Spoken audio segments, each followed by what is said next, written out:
Hello and welcome to Nintendo DS Classics Revamped. Now that I have a proper recording setup, I want to talk about some of my favorite DS games. In this first installment, the game is the incredible Giana Sisers DS. Giana Sisers DS is a very rare gem that was exclusively released in Germany and Australia in 2009, originally developed by a company called Spellbound. This is an enhanced remake of the 1987 Commodore 64 classic that was a Super Mario Bros. Clone called The Great Giana Sisters. That game had incredible music for its time, and it basically had many of the same gameplay elements as the original Nintendo classic Super Mario Bros. Giana Sisers DS was subsequently re-released in 2011. Just at the very tail end of the DS's lifespan in North America, as a Deal Extreme and Newegg exclusive. This was a game that you couldn't necessarily find, on any store shelf. So today it's pretty uncommon. But if you spot this game, make sure you buy it, because this is one of the best games you'll find on the DS. Seriously. Alright, so here we go.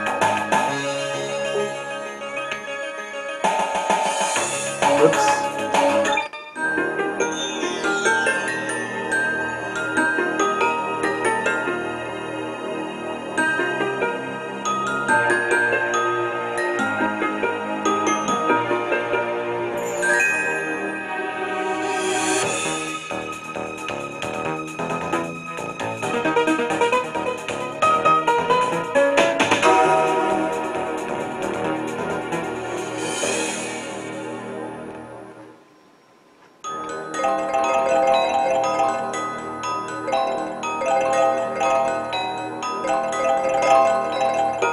So, you play as this little girl named Giana.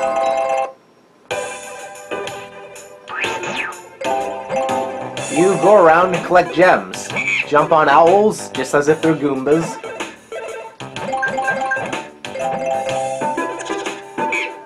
I think it's hilarious that this game is actually on the DS now, because the Giana Sisers history is such that the original version of Giana Sisers actually got a cease and desist by Nintendo, claiming their game was too similar to Super Mario Bros. And here it is, all those years later, on a Nintendo platform.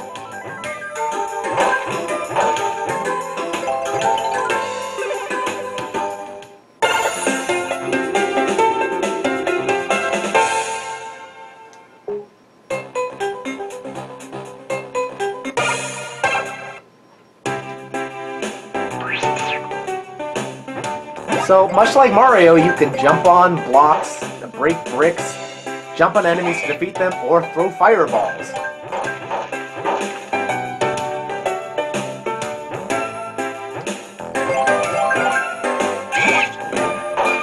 It actually might be a little surprising to hear, but I actually think this game is a better example of, the classic platformer genre than anything Nintendo actually put out on the DS, including New Super Mario Bros. This is actually a better game than New Super Mario Bros.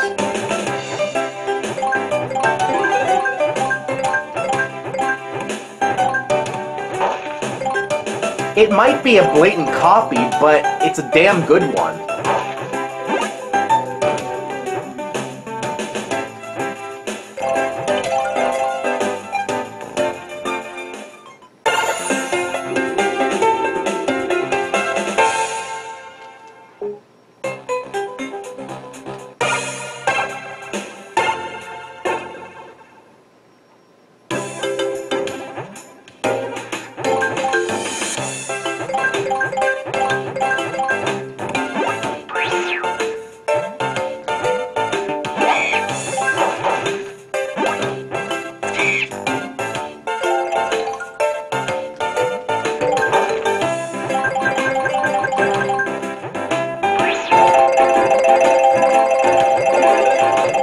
Every 100 gems that you collect, you gain an extra life.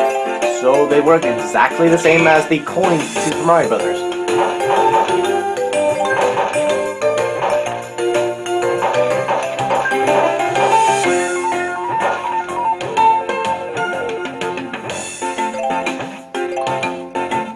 The music is done by Chris Hulsbach originally, so it's an amazing soundtrack.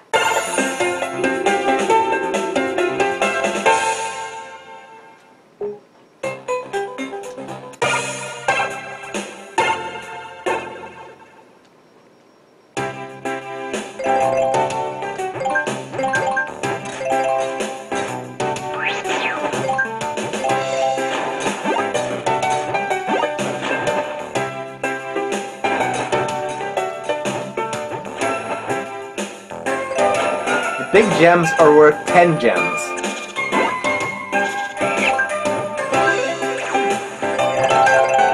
If you collect all of the red gems in a stage, you can unlock the bonus round at the end of each world.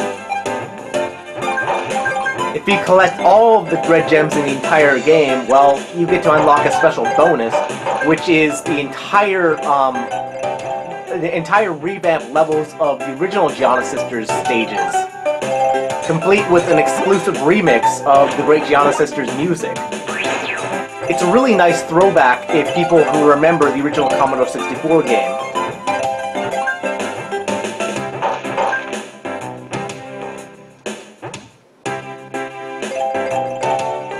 The levels are pretty short for the most part, but that just makes it great for portable play.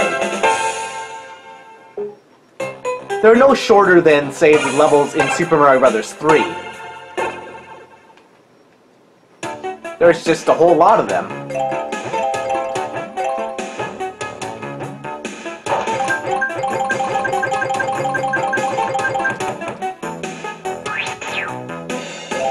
You can adjust the camera angle by pressing the up or down buttons on the D-pad, so it's very easy to see what's above or below you.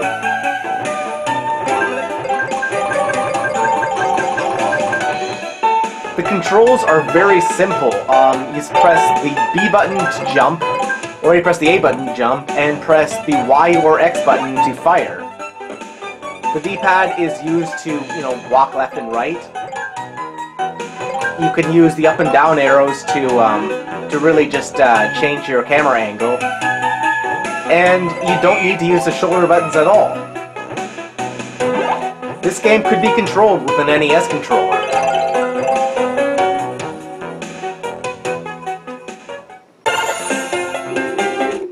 I guess that's not surprising, since the original game, you just used the Commodore joystick, which had the single fire button. Here, thankfully, to jump, you don't have to press up on the joystick anymore like you had to do in the original game. Here, you can simply press the B button or A button. If you hold down the A button, or hold down the A button or B button, the jump button, your jump will be higher. So you can feather your jump, or you can jump high.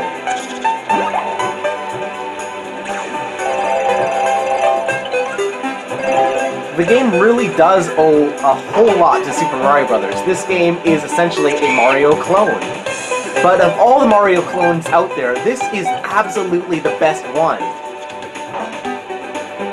There have been several versions of the Giana Sisters released over the years, but I really do think this is the best game they've ever appeared in.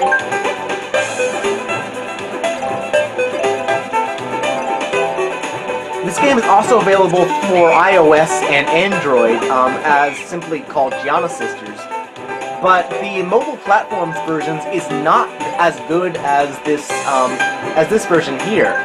Not only because those versions have touchscreen controls and this has traditional controls, but also because, see, I missed a gem somewhere. I gotta go find it. It's not down there. But also because this has sprite-based graphics as opposed to those versions have, flash-based graphics.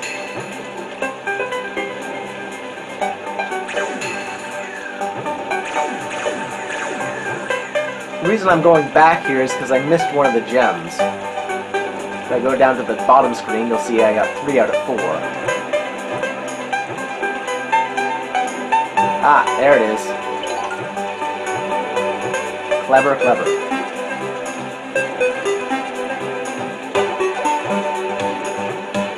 The flowers act as continue points, so if you die, you know, that's where you'll resume from, with any red gems you've already collected.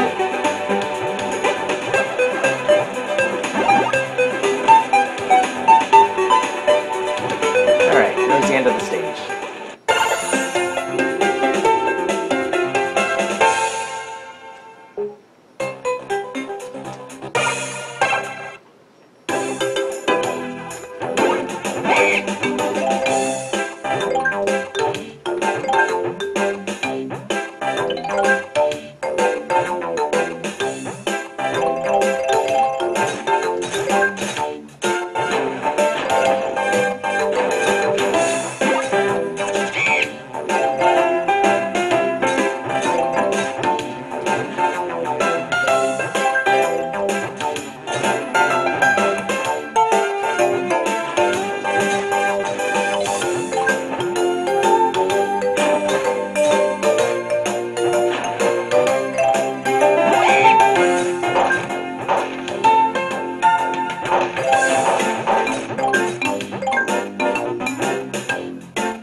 The game has a lot of parallax scrolling, which is a nice throwback to the way games were in the 90s.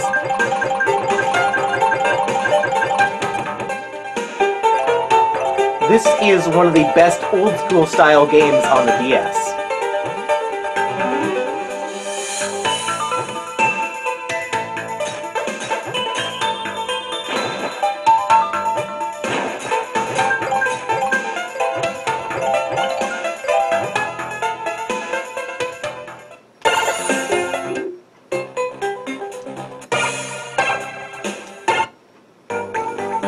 At the end of every world, there is a castle stage, where you'll eventually fight, of course, the fatty dragon.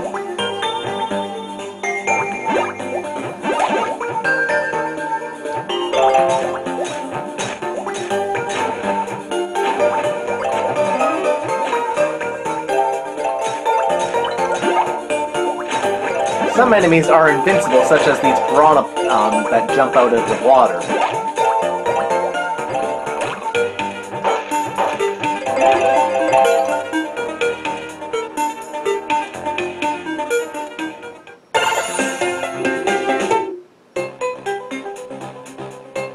Oh, that's right, I don't fight the fatty dragon in the first world. I guess they want to give you, you know, just a warm-up to the game.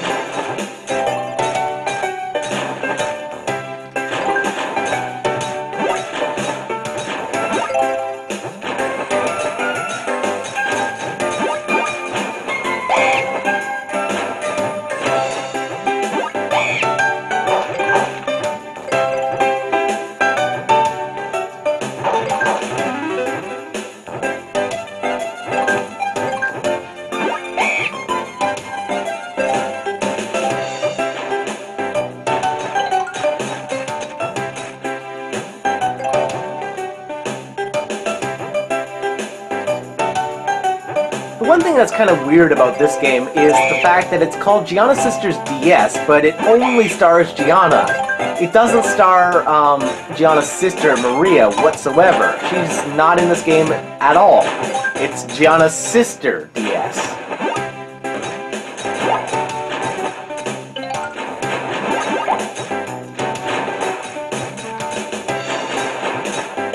I'm still missing one of the gems.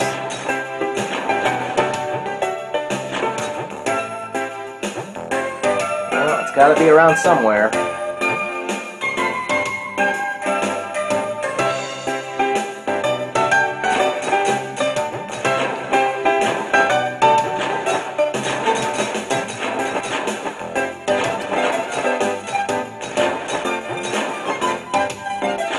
Whoops. When you die, you're downgraded back to regular Giana and not Punk Giana. Regular Giana, like regular Mario, can't break bricks. Also can't throw fireballs.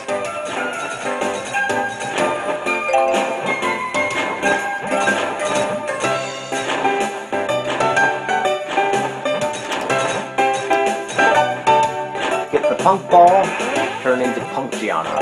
Yeah.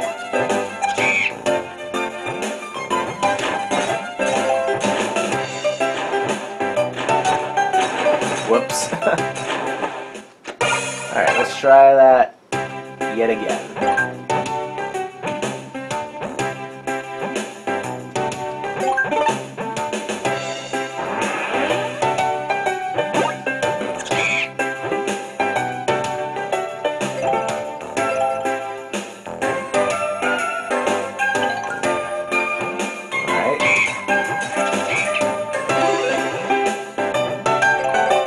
So I have one.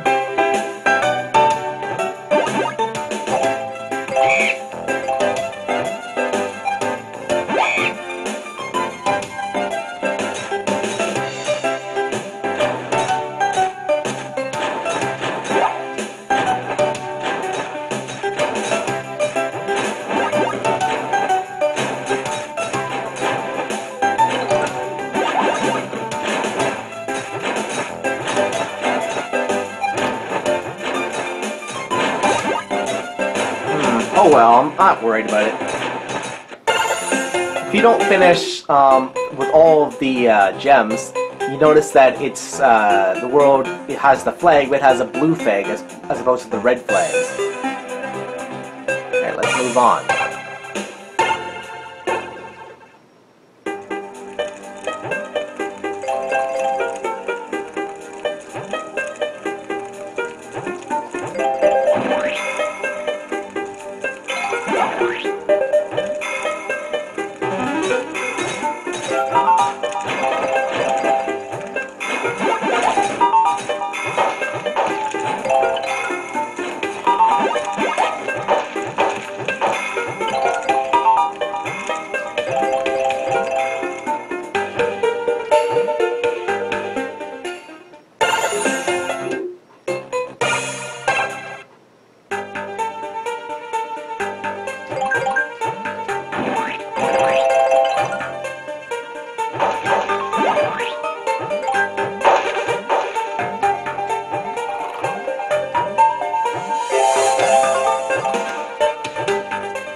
Whoops.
Always love this music.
Done that. Oh well.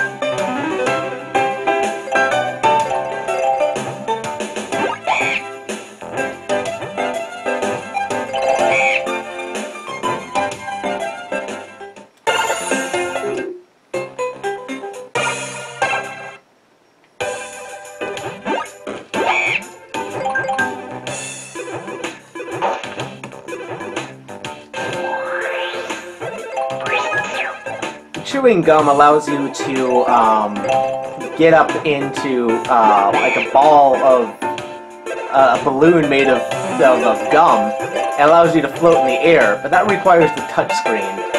And I'm using a traditional controller to play this on an emulator, so can't play that.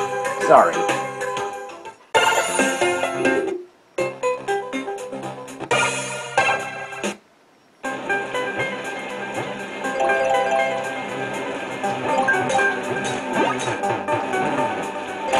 Unfortunately, since I don't really have a good means of touchscreen controls on a television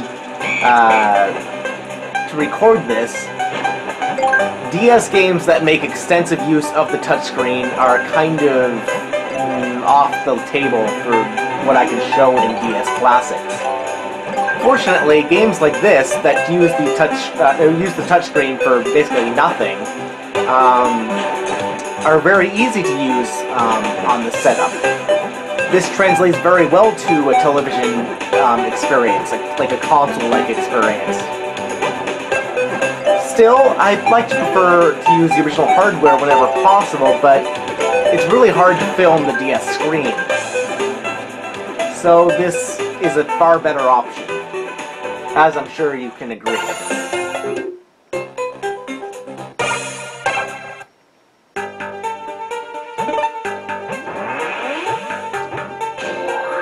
Here, I'm just for the sake of argument, I'm going to fiddle with trying to use the touchscreen here.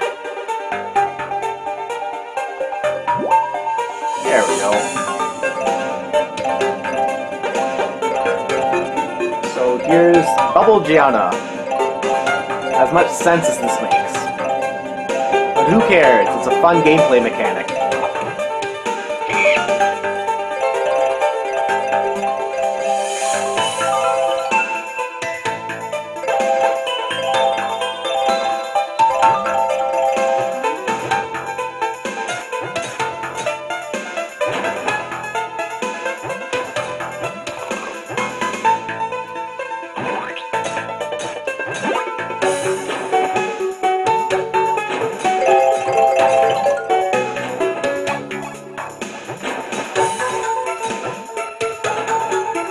Alright, now I get to fight the Fatty Dragon. The Fatty Dragon is immune to your fireball attacks and throws giant fireballs at you. You have to jump on its head. It starts off pretty simple, but as it goes on, the fight gets more and more challenging the more times you hit him.